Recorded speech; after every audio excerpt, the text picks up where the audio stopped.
नमस्कार, आप देख रहे हैं न्यूज 18। मैं हूं आपके साथ मेनका चौधरी। खबर एक मिनट, ये वो बुलेटिन जहां सिर्फ एक मिनट में हर एक खबर का पूरा विश्लेषण।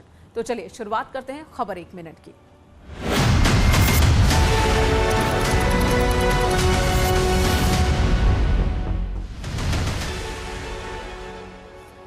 वाराणसी में ज्ञानवापी विवाद को लेकर हलचल तेज है। सर्वे से पहले हर पक्ष अपनी अपनी दलील देने में जुटा है। काशी विश्वनाथ ज्ञान व्यापी विवाद में कोर्ट के आदेश पर शुक्रवार को सर्वे शुरू हो जाएगा।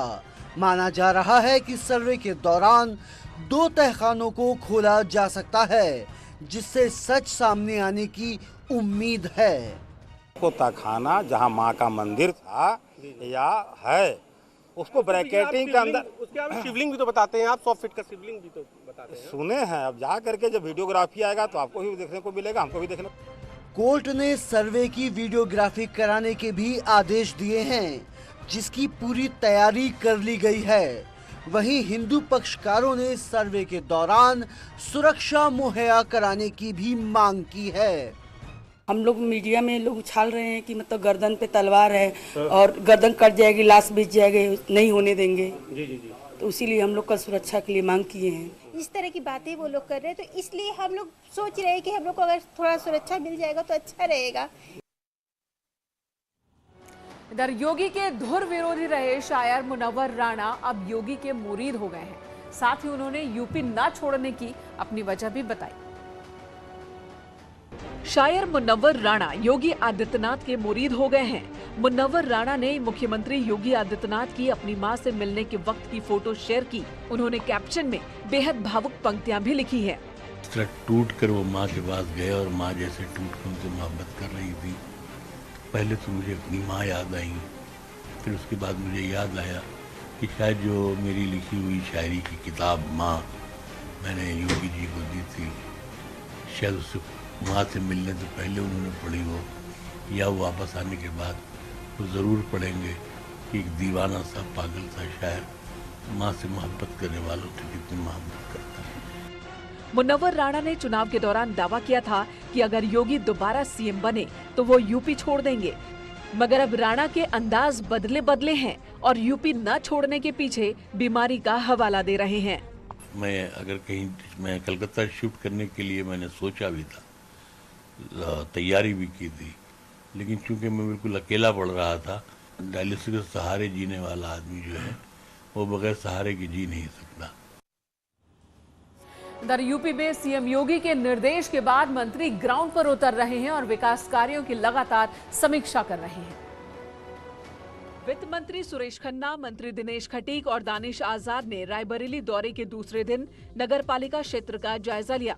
इस दौरान स्थानीय लोगों ने सुरेश खन्ना से नगरपालिका के दूसरे इलाके में सफाई न होने की शिकायत दी, जिसके बाद मंत्री बस स्टैंड पहुंचे, जहां गंदगी का अंबार देखकर सुरेश खन्ना का पारा चढ़ गया। मंत्री ने गंदगी को फौरन हटाने के निर्देश दिए। इसके बाद मंत्री सुरेश खन्ना ने जिला अस्पताल का भी निरीक्षण किया। पब्लिक इनकन्वीनियंस होती है जी सर, ट्रांसपोर्टेशन में पब्लिक आवागमन में इनकन्वीनियंस होती है, उसकी वजह से हम लोग यहाँ पर आए खास तौर से। और एक ये बड़ी असुविधा है इस क्षेत्र की, इसलिए खास तौर से इसका निरीक्षण करने के लिए आए। अब इसका समाधान ढूंढ रहे हैं। वहीं जल शक्ति मंत्री स्वतंत्र देव सिंह ने रामपुर में अधिकारियों के साथ बैठक की। विकास कार्यों और कानून व्यवस्था को लेकर समीक्षा की गई। इसके बाद स्वतंत्र देव सिंह ने जिला अस्पताल पहुंचकर स्वास्थ्य सेवाओं का जायजा लिया और मरीजों से उनका हाल जाना। 18 मंडलों में 3-3 का ग्रुप बना है, लोग जाएं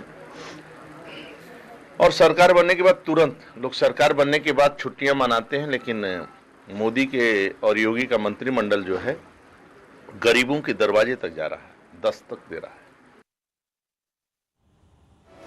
इधर बीजेपी में जाने की अटकलों के बीच शिवपाल यादव एक बार फिर अपनी पार्टी का संगठन मजबूत करने में जुटे हैं।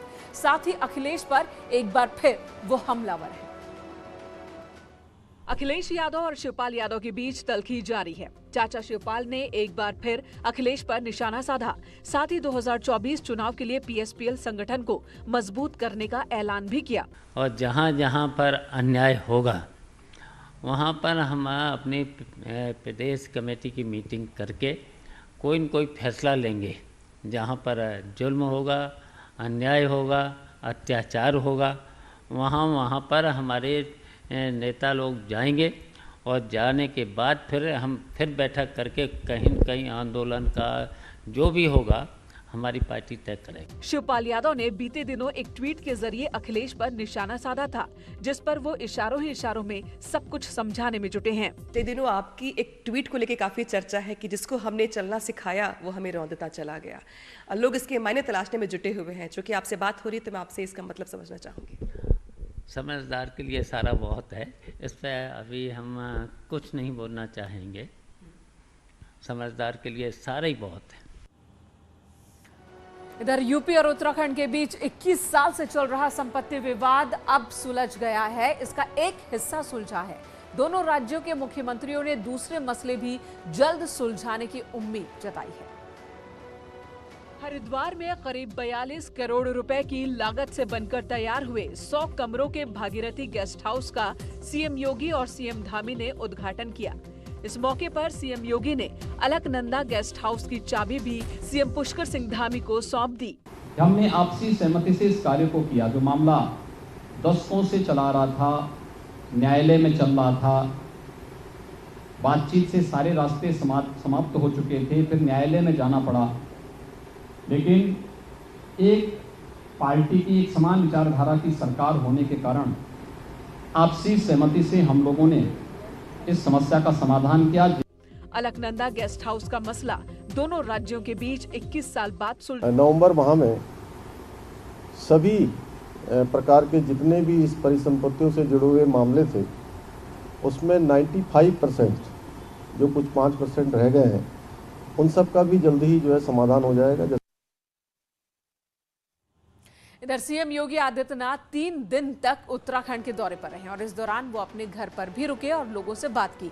सीएम का ये दौरा कई लिहाज से अहम रहा।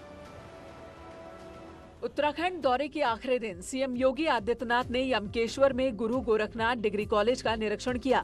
इससे पहले सीएम योगी ने डिग्री कॉलेज के प्रोफेसर्स और दूसरे स्टाफ के साथ भी बैठक की।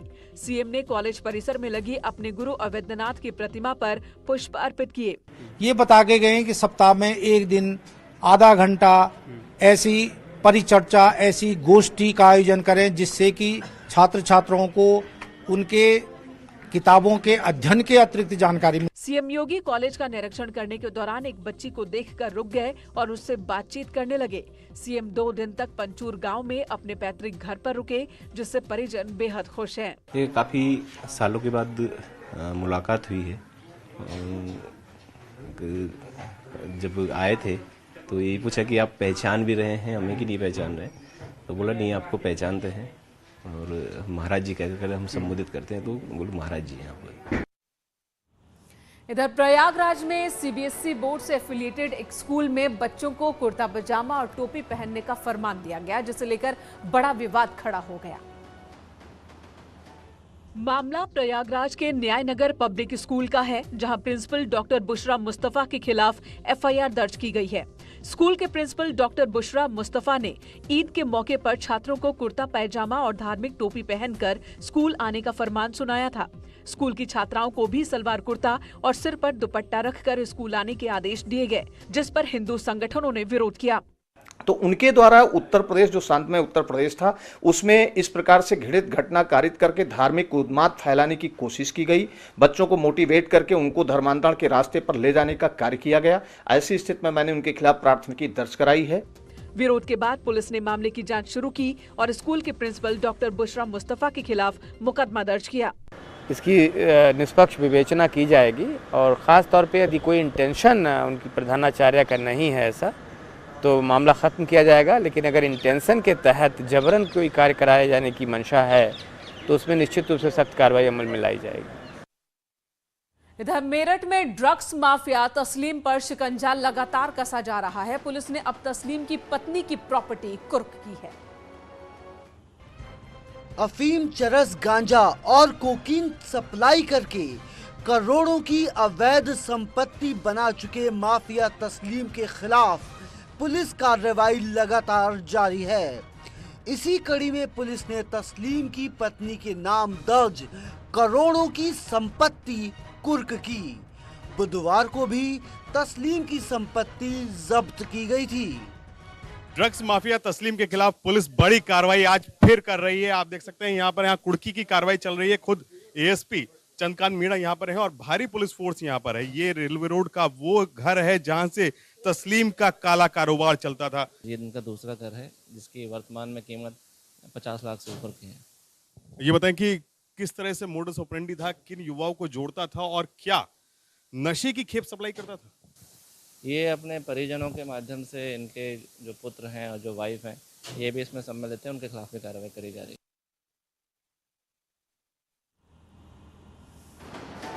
उधर बांदा में 3 युवकों ने ऐसी शर्त लगाई जो मौत की शर्त बन गई। तीनों की ही जान चली गई। आदि मदनपुर गांव के 9 युवकों ने यमुना नदी पार करने की शर्त लगाई थी। सभी लोग नदी में उतर गए मगर 3 युवक नदी पार करने के दौरान डूबने लगे। तीनों लोगों को डूबता हुआ देखकर साथ गए युवकों ने स्थानीय मछुआरों को जानकारी दी मगर उन्हें बचाया नहीं जा सका। नहाने गए थे। तिल्ला थाना क्षेत्र के आदि मदनपुर गाँव का एक मजरा पड़ता है गौसीपुर, वहाँ पे उसमें 3 बच्चे डूब गए थे। बाद में रात में भी रेस्क्यू ऑपरेशन चलाया गया था लेकिन रात में कुछ पता नहीं चला। आज सवेरे से हम लोग स्टीमर की मदद से, नाव की मदद से, गोताखोरों की मदद से जांच डाला गया। शाम तक तीनों बच्चों के 100 मिल गए थे। उनका पंचायतनामा करके पीएम के लिए भेज दिया गया। काफी देर तक मछुआरों ने भी युवकों को तलाशने की कोशिश की मगर सफलता नहीं मिली। बाद में पुलिस और गोताखोरों की टीम ने तीनों के शवों को बरामद कर लिया। इधर रामपुर में आजम खां के करीबी नेता उज्जवल दीदार साबी को गिरफ्तार किया गया। समाजवादी पार्टी के पूर्व जिला अध्यक्ष पर 2 करोड़ की जमीन कब्जाने का आरोप है। इसी सिलसिले में प्रशासन की टीम जमीन से अवैध कब्जा हटाने गई थी। इस दौरान उज्जवल दीदार साबी ने विरोध जताया जिसके बाद पुलिस ने उसे गिरफ्तार कर लिया है। पुलिस के मुताबिक उज्जवल दीदार लिस्टेड माफिया है। ये नोटेड माफिया है, लिस्टेड माफिया है और इसने 5 एकड़ जमीन एक गरीब आदमी की, आप उससे बात करिएगा, जो जिसकी इन्होंने कब्जा कर रखी थी। आज उसको पुलिस प्रशासन ने, एसडीएम साहब ने मौके पर जाकर के कब्जा छुड़वाया है और इसकी हिम्मत इतनी थी कि वो रोकने आ गया फिर भी, तो उसको गिरफ्तार करके उसके खिलाफ मुकदमा कायम करके उसको जेल भेजने कार्रवाई कर रहे हैं। अभी इसने और भी कब्जा किया हुआ है, उसे भी तोड़वाना है। रामपुर पुलिस ने सरकारी जमीन से अवैध कब्जा हटाने का सिलसिला आगे भी जारी रखने की बात कही है। इधर आगरा में नाम बदलने को लेकर हलचल तेज है। बीजेपी विधायक ने जामा मस्जिद मेट्रो स्टेशन का नाम बदलने की मांग की है। आगरा में मेट्रो का काम जारी है। इस कवायद के बीच विधायक GS धर्मेश ने जामा मस्जिद स्टेशन का नाम बदलने की मांग डिप्टी सीएम केशव मौर्य के सामने रखी। विधायक ने मेट्रो स्टेशन का नाम बदलकर मनकामेश्वर स्टेशन करने की मांग की है। जामा मस्जिद के पास मनकामेश्वर मंदिर के पास में एक भूमिगत जामा मस्जिद रेलवे स्टेशन बनना है, तो मैंने कहा कि उसके बगल में ही मनकामेश्वर मंदिर है, प्राचीन मंदिर है, शिव मंदिर है, तो जामा मस्जिद का नाम बदल करके उस स्टेशन का नाम जो है मनकामेश्वर मंदिर रेलवे स्टेशन रख दिया। विधायक की मांग पर डिप्टी सीएम केशव मौर्य ने सहमति जताई है। तो बताया जाएगा, कुछ चीजें ऐसी होती हैं जो लोगों की भावनाओं के अनुरूप निर्णय लिए जाते हैं। जहां कुछ बदलने का होगा तो उसका आदेश जब आएगा तो आपको काफी उपलब्ध कराई जाएगी। इधर यूपी में बुलडोजर का एक्शन भी जारी है। गाजियाबाद में भी प्रशासन ने अभियान चलाकर करोड़ों की जमीन से कब्जा हटाया।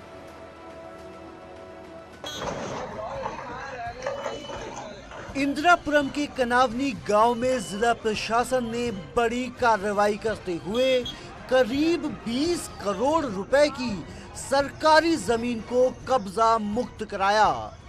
इस पूरे मामले में उन लोगों की पहचान कराई जा रही है जिन्होंने जमीन पर कब्जा किया और उसे बेच भी दिया।